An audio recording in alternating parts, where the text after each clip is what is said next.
फिर भी कुछ लोगों ने इसे रमजान का चांद बताने की भरसक कोशिश की, परंतु वह इसे किसी भी तरह से साबित नहीं कर पाए, क्योंकि रमजान के चांद में तारा ऊपर होता है, नीचे नहीं। ज्योतिष शास्त्र प्राचीन भारत का विशुद्ध खगोल विज्ञान है और यह आज भी ब्रह्मांड में मौजूद ग्रहों की सटीक स्थिति बताने में सक्षम है। हिंदू पंचांग ज्योतिष शास्त्र द्वारा ही बनाया जाता है। जरा विचार कीजिए कि अमेरिकन अंतरिक्ष एजेंसी नासा जैसी संस्थाएं सूर्य व चंद्र ग्रहण का पता लगाने के लिए करोड़ों रुपए खर्च कर देती हैं, जबकि वही काम मात्र 35 रुपए का भारतीय पंचांग करता है। जय हिंद, वंदे मातरम। दोस्तों, मित्रों, भाइयों और बहनों, आज का वीडियो बहुत ही मजेदार वीडियो है और इस वीडियो में बहुत नॉलेज भी छुपा हुआ है। वीडियो लाया हूं मैं साइंटिफिक हिंदू यूट्यूब चैनल से और इस वीडियो के ऊपर मैं अपने रिएक्शन दूंगा, अपने व्यू दूंगा। अपने व्यू में डिटेल में लास्ट में बताता हूं, तो पहले हम ये वीडियो देख लेते हैं। और आपने चैनल को सब्सक्राइब नहीं करा है दोस्तों, मित्रों, भाइयों और बहनों, तो चैनल को सब्सक्राइब जरूर कर लीजिए। फिर मैंने कहा, अगर आप पुनर्जन्म में बिलीव नहीं करते हो तो फिर आप राम में कैसे बिलीव कर सकते हो?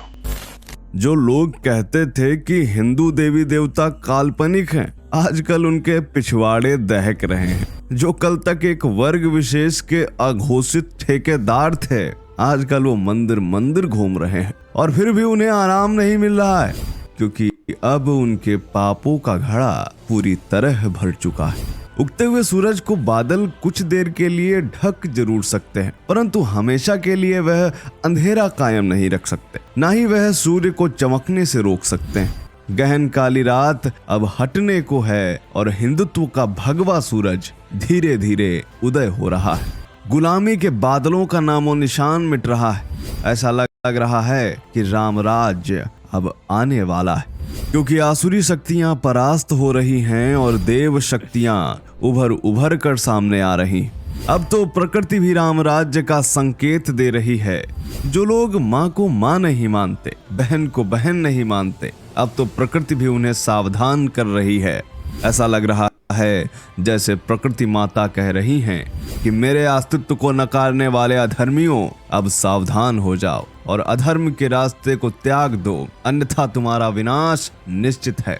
दोस्तों, आजकल नवरात्र चल रहे हैं और मुसलमानों का रमजान भी चल रहा है, परंतु इस बार नवरात्र में कुछ ऐसी घटना घटी है जिससे न सिर्फ भारत के बल्कि 56 देशों के कट्टरपंथी मुस्लिम तमतमा गए हैं। दोस्तों, यहाँ पर एक और पॉइंट बहुत बढ़िया निकल के आता है, क्योंकि अक्सर ना ये जो भीमवादी हैं और ये जो मोमिन्स हैं, मुस्लिम हैं और ये ईसाई हैं, क्रिश्चियन हैं, जितने भी लोग हैं, सब लोग सनातन का मजाक उड़ाते हैं। बोलते हैं हम मूर्ति पूजा नहीं करेंगे, हम ब्रह्मा विष्णु महेश को भगवान नहीं मानेंगे, हम आपके भगवानों को, आपके देवताओं को देवता नहीं मानेंगे। तो भैया, हमारे देवताओं में तो सूर्य भी शामिल है, हमारे देवताओं में तो चांद भी शामिल है, हमारे देवताओं में तो ये पृथ्वी भी शामिल है जिसके ऊपर तुम दिन भर चलते हो। तो फिर आप हमारी कौन सी चीज नहीं मानोगे? हर कण कण में भगवान होता है, सूर्य में भगवान होता है, चांद में भगवान है, हर चीज में भगवान है। आप बोलते हो मूर्ति पूजा नहीं करेंगे, ठीक है भाई, मूर्ति पूजा मत करो, आप कोई फर्क नहीं पड़ता उससे। लेकिन आप जब विरोध इस हद तक कर देते हो कि हम ब्रह्मा विष्णु महेश को भी भगवान नहीं मानेंगे, तो भैया ब्रह्मा विष्णु महेश हैं कौन? आप ये तो पहले पता कर लो। इस दुनिया को बनाने वाला कोई तो है। ये दुनिया अपने आप नहीं बनी, अपने आप कुछ नहीं होता, बिना कारण के कुछ नहीं होता इस दुनिया में। तो कारण बहुत ही इंपॉर्टेंट है और कारण बहुत ही जरूरी है। मेरे को आप चीज बताओ, अगर दिन से रात हो रहा है, रात से दिन हो रही है, तो वो बिना किसी कारण के तो हो रहा है ना। बिना किसी कारण के तो कुछ होता नहीं है इस दुनिया में और असंभव इस दुनिया में कुछ है नहीं। तो जब सूर्य भी बना हुआ है, एक दिन ये भी खत्म होने वाला है। यानी कि क्रिएट कोई चीज होती है, फिर कुछ काल खंड के लिए वो चीज रहती है और फिर लास्ट में वो डिस्ट्रॉय हो जाती है। आपका खुद का जीवन, आप पहले क्रिएट होते हो। जो भीमटे हैं जो इस चीज का विरोध करते हैं, मैं उन बंदों को बोल रहा हूं, उन लोगों को बोल रहा हूं, उन मंद बुद्धियों को बोल रहा हूं। आप भी क्रिएट हुए हो, अभी आप पालन पोषण आपका हो रहा और एक दिन आप खत्म हो जाओगे। तो क्रिएटर, ऑपरेटर और डिस्ट्रॉयर के कंसेप्ट को आप कैसे नकार सकते हो?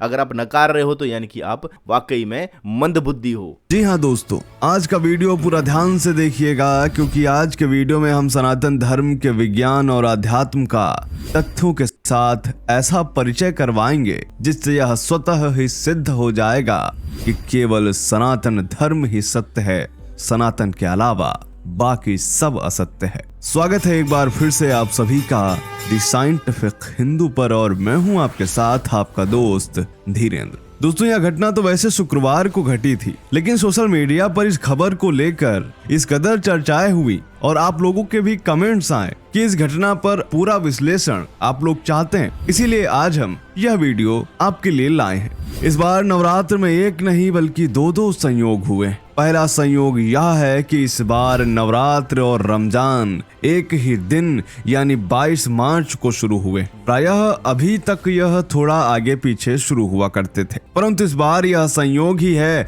और दूसरा संयोग ऐसा है जिससे तमाम कट्टरपंथी जल भुनकर कोयला हुए जा रहे हैं। दरअसल बीते शुक्रवार को आसमान में एक अद्भुत नजारा दिखा। चंद्रमा के नीचे शुक्र ग्रह बिल्कुल वैसा दिखाई दिया जैसे माँ चंद्रघंटा के माथे पर तिलक होता है। यह नजारा देखकर हिंदू जनमानस बोल उठा कि माँ चंद्रघंटा ने साक्षात दर्शन दिए। दुर्गा कवच में लिखा है तृतीयम चंद्रघंटेति, यानी तीसरी देवी चंद्रघंटा है। और लोगों को आश्चर्य इसलिए भी हो रहा था क्योंकि उस दिन तीसरा नवरात्र था। स्क्रीन पर दिख रहे चित्र में आप साफ तौर पर देख सकते हैं कि माँ चंद्रघंटा के माथे का तिलक और चंद्रमा शुक्र की स्थिति बिल्कुल सेम है। सोशल मीडिया पर ऐसी पोस्ट खूब वायरल हुई जिनमें लोग कह रहे थे कि इस बार नवरात्र में माँ ने साक्षात दर्शन दिए। इसके अलावा ऐसी पोस्ट भी खूब वायरल हुई जिनमें यह कहा गया कि बाल बाल बचे हैं चंदा मामा, तारा नीचे की जगह ऊपर होता तो वक्फ बोर्ड का कब्जा हो जाता चांद पर। और ये बात भी है कि मैं देखता हूँ, अक्सर मैंने नोट किया हुआ है कि जो इस्लाम की जितनी भी मान्यता है सारी हिंदुओं से उल्टी हैं। हम उगते सूरज को प्रणाम करते हैं, ये जो जब ढलते सूरज को जो है वो ये नमाजें उस तरफ करते हैं, ठीक है। तो मतलब हमारी इससे बिल्कुल उल्टी चीजें हैं इनकी। ये हम लोग मूर्ति में भी भगवान को ढूंढते हैं, मूर्ति जब देखते हैं तो हमें भगवान के दर्शन होते हैं, ये मूर्तियों को नकार देते हैं। जबकि हमारी जो मेमोरी है वो फोटोग्राफिक मेमोरी है, ऑडियोग्राफिक मेमोरी नहीं है हमारी। आप जब आंखें बंद करते हो, रात को सोते भी हो, नेचुरल रूप से भी आपको सपने आते हैं और आपको आकृतियां दिखती हैं सपनों में। आप पूरा का पूरा एक संसार देखते हैं और जो हमारे आंखें हैं, जो हमारा दिमाग है वो वीडियोग्राफिक है। और जब हमारा दिमाग वीडियोग्राफिक है तो फोटो बनाना, मूर्ति बनाना कहीं से भी गलत नहीं है। आप शास्त्र ले आओ, आप कुछ भी ले आओ, आप कई चीजों को बना के उसको प्रूव करो, नहीं भैया मूर्ति तो पत्थर की है। अरे भाई वो पत्थर किस चीज से बना है? वो उसी चीज से बना हुआ है पत्थर जिस तरीके से आपका शरीर भी बना हुआ है। आपका पंच तत्व से आपका शरीर बना हुआ है, बॉडी जो आपकी है, अग्नि, जल, वायु, पृथ्वी, अंतरिक्ष, आकाश। तो जो पत्थर है, जो पत्थर की मूर्ति आप देख रहे हो उसमें पृथ्वी तत्व है और पृथ्वी जमीन, जिस जमीन के ऊपर। और एक चीज मैं और भी ऑब्जर्व करता हूं दोस्तों, आप भी इस चीज को देखते होंगे, मुसलमान जब नमाज पढ़ते हैं तो वो अपना सर जमीन पर लगाते हैं। वो बंदे मातरम ना बोलें, लेकिन उनका ये जो एक्शन है, ये जो नमाज पढ़ने वाला एक्शन है, कहीं ना कहीं इस धरती को ही प्रणाम कर रहा होता है, इस मातृभूमि को ही प्रणाम कर रहा होता है। ये भारत की बात नहीं है, ये पूरी की पूरी पृथ्वी हमारी है और उस पूरी पृथ्वी को ही हम वंदे मातरम कहते हैं। तो ये बाय डिफॉल्ट चीजें हैं। हर चीज हिंदुओं से उल्टी करनी है, हमें हर चीज जो है अपोजिट साइड में करनी है। उससे ये प्रूव होगा कि हम ज्यादा समझदार हैं। नहीं, तुम समझदार नहीं प्रूव हो रहे हो, तुम वहां पर बेवकूफ प्रूव हो रहे हो। जैसे कि अब ये चांद वाला है तो ये ऊपर चांद लगाते हैं, लेकिन बाय नेचुरल रूप से देखोगे तो चांद के नीचे जो शुक्र ग्रह है वो नीचे की तरफ आता है। जैसे कि चंद्रघंटा के जो आकार है उसमें जो मैंने देखा है कई हिंदू महिलाएं भी ऐसे चांद की आकार का तिलक लगाती हैं, नीचे वो टीका लगाती हैं, तो वो वैसा ही बिल्कुल लगता है जैसा कि इस वीडियो में दिखाया गया है। फिर भी कुछ लोगों ने इसे रमजान का चांद बताने की भरसक कोशिश की, परंतु वह इसे किसी भी तरह से साबित नहीं कर पाए, क्योंकि रमजान के चांद में तारा ऊपर होता है, नीचे नहीं। और हमारा तो साक्षात प्रमाण मौजूद है। वैसे भी इस्लाम की सभी परंपराएं हिंदू धर्म से बिल्कुल उल्टी हैं। तारा नीचे है, इसीलिए यह सनातन धर्म का ही प्रतीक है। दोस्तों, नवरात्रि के दिन जैसे ही यह नजारा आकाश में दिखा, न सिर्फ भारत बल्कि विदेशों में भी हिंदू धर्म और नवरात्रि की चर्चा होने लगी। मुस्लिम देश हैरान थे कि आखिर यह कैसे हो रहा है। यहाँ तक कि अंतरिक्ष एजेंसी नासा भी एक बार फिर से हिंदू धर्म की वैज्ञानिकता मानने पर मजबूर हो गई। और इधर बेचारे बिलबिलाए कट्टरपंथी यह उम्मीद कर रहे थे कि शायद अल्लाह चांद के ऊपर तारा रखेगा, लेकिन उन्हें धोखा मिला। तारा चांद के नीचे आ गया, क्योंकि माता के सामने तो पूरा ब्रह्मांड नतमस्तक है। और यही हुआ भी। रमजान में यह नजारा देखकर कट्टरपंथी गीली लकड़ी की तरह सुलग रहे हैं। मानो प्रकृति स्वयं यह संकेत दे रही है कि अब राम राज्य आने वाला है, सनातन युग का प्रारंभ होने वाला है। आसमान में घटित इस घटना ने कट्टरपंथियों के पिछवाड़े तो सुलगाए ही, साथ ही उन वामपंथियों को भी तमाचा जड़ा है जो हिंदू धर्म शास्त्रों को अंधविश्वास बताते हैं। दोस्तों, भारतीय ज्योतिष शास्त्र को तमाम वामपंथी नास्तिक अंधविश्वास बताते हैं, जबकि ज्योतिष शास्त्र प्राचीन भारत का विशुद्ध खगोल विज्ञान है और यह आज भी ब्रह्मांड में मौजूद ग्रहों की सटीक स्थिति बताने में सक्षम है। हिंदू पंचांग ज्योतिष शास्त्र द्वारा ही बनाया जाता है। जरा विचार कीजिए कि अमेरिकन अंतरिक्ष एजेंसी नासा जैसी संस्थाएं सूर्य व चंद्र ग्रहण का पता लगाने के लिए करोड़ों रुपए खर्च कर देती हैं, जबकि वही काम मात्र 35 रुपए का भारतीय पंचांग करता है, जिसमें बताया गया सूर्य व चंद्र ग्रहण का समय 1 मिनट भी इधर उधर नहीं होता। स्क्रीन पर जो आप हॉरोस्कोप देख रहे हैं, यह भारतीय ज्योतिष अनुसार उसी दिन यानी शुक्रवार रात्रि 8:30 बजे का है, जिसमें सप्तम भाव में चंद्रमा और शुक्र एक साथ मौजूद है। दोस्तों, होरोस्कोप का मतलब ज्योतिष शास्त्र में वह आकाशीय मानचित्र होता है जिसमें कौन सा ग्रह कहाँ स्थित है यह दर्शाया जाता है। जरा विचार कीजिए, प्राचीन काल में जिस समय न कंप्यूटर थे और न ही सैटेलाइट, ऐसे में प्राचीन ऋषियों का विज्ञान कितना उन्नत रहा होगा जो आज के आधुनिक विज्ञान को भी मात दे रहा है। जो काम आज बड़े बड़े टेलीस्कोप भी नहीं कर पाते, वह काम हमारे ऋषि मुनि दिव्य दृष्टि द्वारा कर लिया करते थे। अब आप स्वयं देखिए कि आसमान में चंद्रमा और शुक्र एक साथ दिखाई दे रहे हैं। उसी तरह ज्योतिषीय गणना में भी चंद्रमा और शुक्र एक साथ सप्तम भाव में दिख रहे हैं।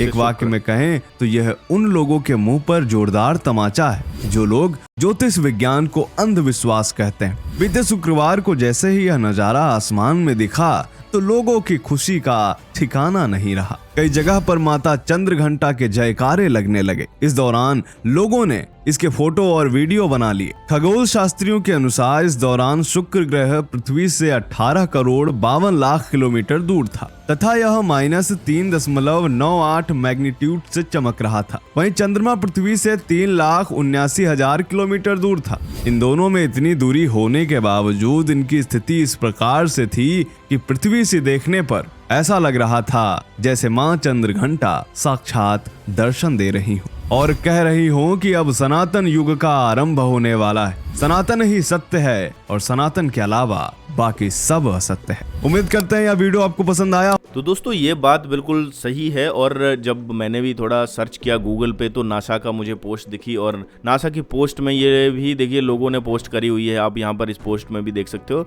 ये चांद और यहाँ पर नीचे शुक्र ग्रह नीचे की तरफ है और ये भी कई लोगों ने यहाँ पर ये वाली पोस्ट शेयर करी। उसके बाद आप देख सकते हो, देखिए यहाँ पर ये मून का थोड़ा और क्लोजेस्ट व्यू लेकर नीचे की तरफ ये शुक्र ग्रह है। तो ऐसे फोटोज आकाश में दिखे हैं और जो अलग अलग लोगों ने अलग अलग तरीके से जो है मून की फोटो ली। अब जो शुक्रवार को जब चंद्र घंटा, हम क्योंकि नवरात्रि मनाते हैं और नवरात्रों में 9 देवियों की पूजा की जाती है, तो ये स्थिति इस तरह से चलती है। तो आप ये देख सकते हो कि जैसे आसमान में जो है वो चांद और उसके नीचे शुक्र ग्रह की जो स्थिति आती है, तो कुछ लोगों ने ऐसी फोटो भी दी, कुछ लोगों ने देखो ऐसे, ये देखिए नासा का ये फोटो है। तो ये बात बिल्कुल सही है कि जो चांद के नीचे जो चंद्र घंटा माता, जिसको हम कहते हैं माता, अब यहाँ से आपको क्लियर हो जाना चाहिए कि हिंदू लोग किसको भगवान मानते हैं। आप यहाँ से समझ सकते हो, हम आसमान की तरफ देखते हैं और हमें चांद दिखता है वहां पर और चांद के नीचे शुक्र ग्रह दिखता है, तो हमारी की पूरी पूरी कायनात जहाँ पर शक्ति मतलब व्याप्त है, हर जीव में हर कण में जो शक्ति माता है, तो हम उन्हीं माता के अलग अलग रूपों को पूजते हैं। और एक कैसे आप बोलते हो भगवान सिर्फ एक है, बस एक है, वो दूसरा हो ही नहीं सकता है। यही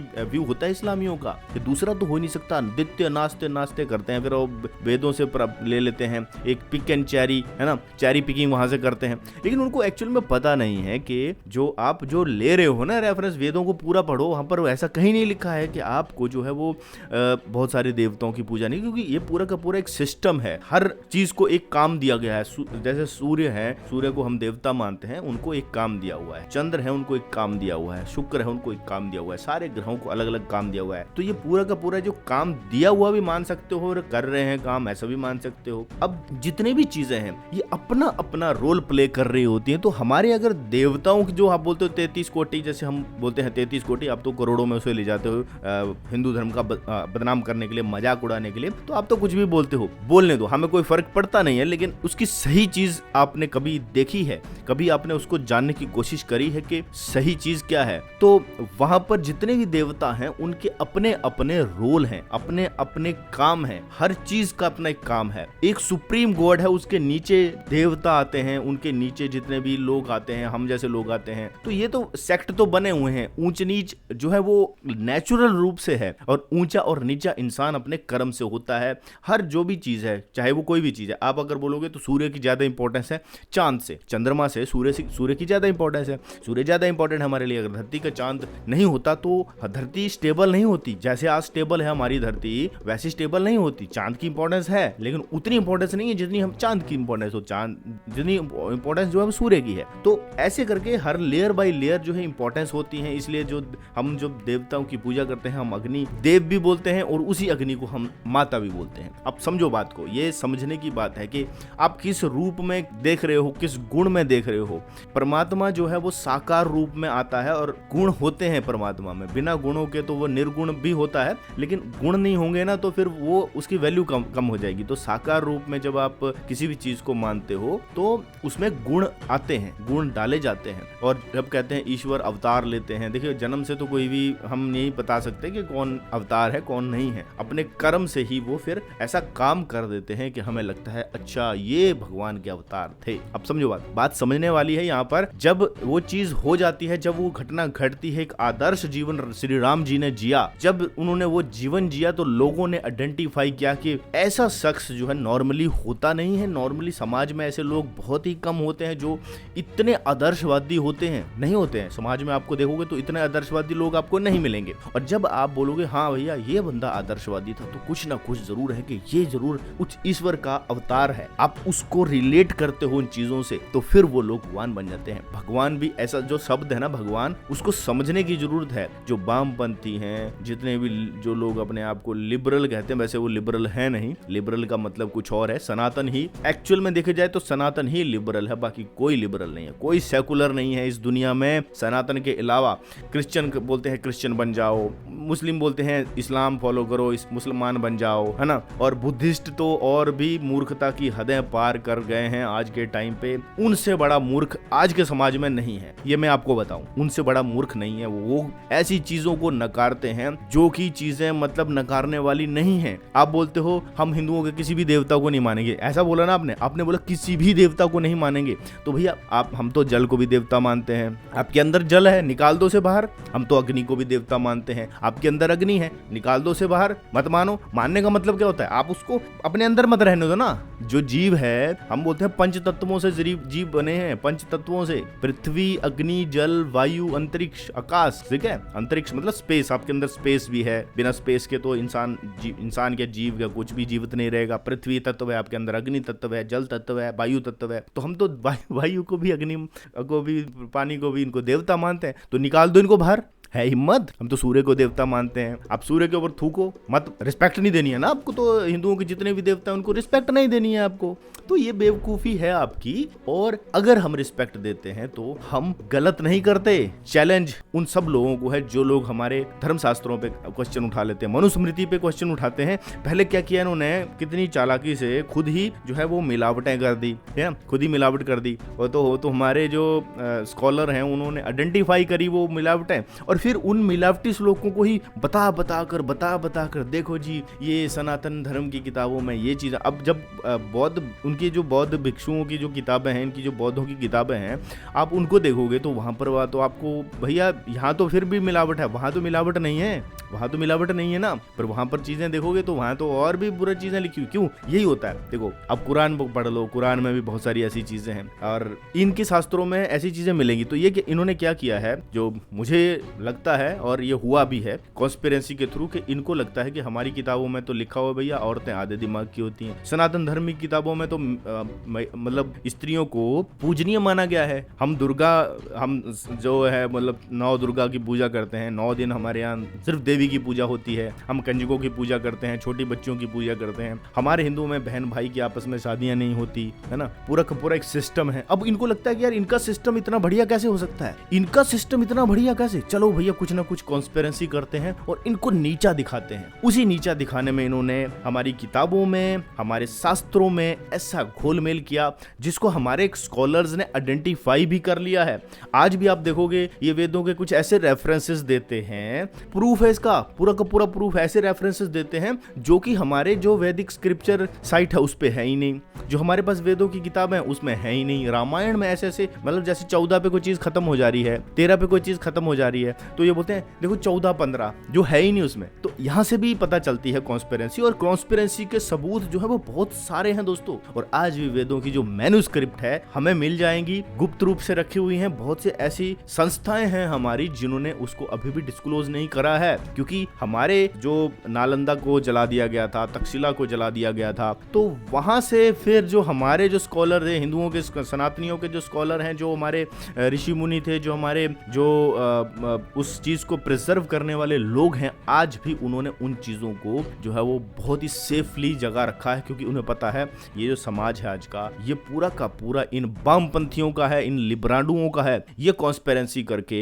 वहां पर उसको नष्ट कर सकते हैं। अब जब हम हरिद्वार जाते हैं तो वहां पर आप देखोगे आपको पूरी की पूरी पुराने वंशावली मिल जाएगी। वहां पर अब आपको अपना जगह का नाम बताना है और अपना जो कुल का नाम बताना है, और वहां पर आपको पूरी की पूरी वंशावली मिल जाएगी। आपके कुछ दादा परदादा पीछे जितनी जाना चाहोगे वो जितना वहां पर उनके पास रिकॉर्ड होगा वो सारा मिलता है। बड़े अचंभे की बात है वहां पर कैसे वो लोग रिकॉर्ड मेंटेन कर रहे हैं, बड़े बड़े पोथियों में वहां पर प्रिजर्व किया हुआ है। पर मुझे ये नहीं पता कितना आगे इसको प्रिजर्व किया जाएगा, लेकिन वहां पर आपको रिकॉर्ड मिलेगा, आप कौन से जगह से हो, कौन से आपके उस मतलब कुल से हो, पूरा रिकॉर्ड है वहां पर कि आपका फलाना बंदा कब आया था, आपके परिवार का दादा, आपके परदादा, आपके लकड़ दादा कब कब वहां पर आए हैं, वो सारा रिकॉर्ड वहां पर डेट सहित लिखा जाता है। तो ये रिकॉर्ड मेंटेन करने की जो पद्धति है ये आपको सिर्फ और सिर्फ सनातन में मिलेंगी। बाकी तो कहते खाओ पियो सो जाओ, बस यही इसी को वो जिंदगी मानते हैं, खाओ पियो सो। हमारा जो ज्योतिष शास्त्र है, हमारा जो पंचांग है, वहां पर सूर्य ग्रहण, चंद्र ग्रहण जो है वो लिखित रूप में, नासा इतने पैसे खर्च करता है भाई 35 रुपए का पंचांग खरीद लो, तो वहां से भी आपको डेट टाइम एग्जैक्ट टाइम भी पता चल जाता है, कौन सा मुहूर्त। देखो मुहूर्त वैसे तो हर घड़ी शुभ घड़ी मानी गई है, मैं मानता हूँ हर घड़ी शुभ घड़ी है, लेकिन मुहूर्त की मैं बात करूं तो जब एक पर्टिकुलर ग्रह नक्षत्र उस पर्टिकुलर स्थिति में होता है तो उस वहां से मुहूर्त स्टार्ट हो जाते हैं कि यार ये बहुत ही अच्छा है, ये बहुत ही शुभ है, धरती के ऊपर इसका अच्छा इंपैक्ट पड़ता है। वहां से फिर ये चीजें चलती हैं कि अच्छा ये मुहूर्त अच्छा है, वो टाइम लिखा होता है, वो डेट लिखी हुई, लोगों की शादियां होती हैं, जन्मदिन होते हैं, कौन से दिन करना है, कौन सा घड़ी शुभ घड़ी है, ऐसे बोलते हैं। वैसे तो मेरा ये मानना है कि ठीक है आप वैसे भी नहीं मानो तो मैं तो बोलता हूँ हर घड़ी शुभ घड़ी, लेकिन फिर भी कुछ ऐसी टाइम पीरियड होते हैं जहां पर उसकी शुरुआत करने के लिए वो चीजें बनाई गई होंगी। तो पूरा का पूरा साइंटिफिक है सनातन धर्म, ये आज के वीडियो से पता चला। और नवरात्रे चल रहे हैं, आप सभी को नवरात्रों की बहुत बहुत शुभकामनाएं, और माता देवी शक्ति आप सबको शक्ति दे, बुद्धि दे। खास करके इन भीमवादियों को तो बुद्धि की बहुत ज्यादा जरूरत है, जो बुद्धि का हानि ये कर रहे हैं और खुद की बुद्धि का नाश कर रहे हैं और दूसरों को भी भ्रमित कर रहे हैं। तो माता शक्ति उनको अक्ल दे। इसी के साथ दोस्तों वीडियो समाप्त करता हूँ, मिलता हूँ नेक्स्ट वीडियो में। अगर आपको वीडियो अच्छा लगा दोस्तों तो वीडियो को लाइक जरूर कीजिए, शेयर जरूर कीजिए, अपनी राय अपने सजेशंस कमेंट बॉक्स में जरूर बताइए। तो आज का वीडियो यहीं समाप्त करते हैं, मिलूंगा नेक्स्ट वीडियो में। तब जय हिंद, वंदे मातरम, जय माता दी।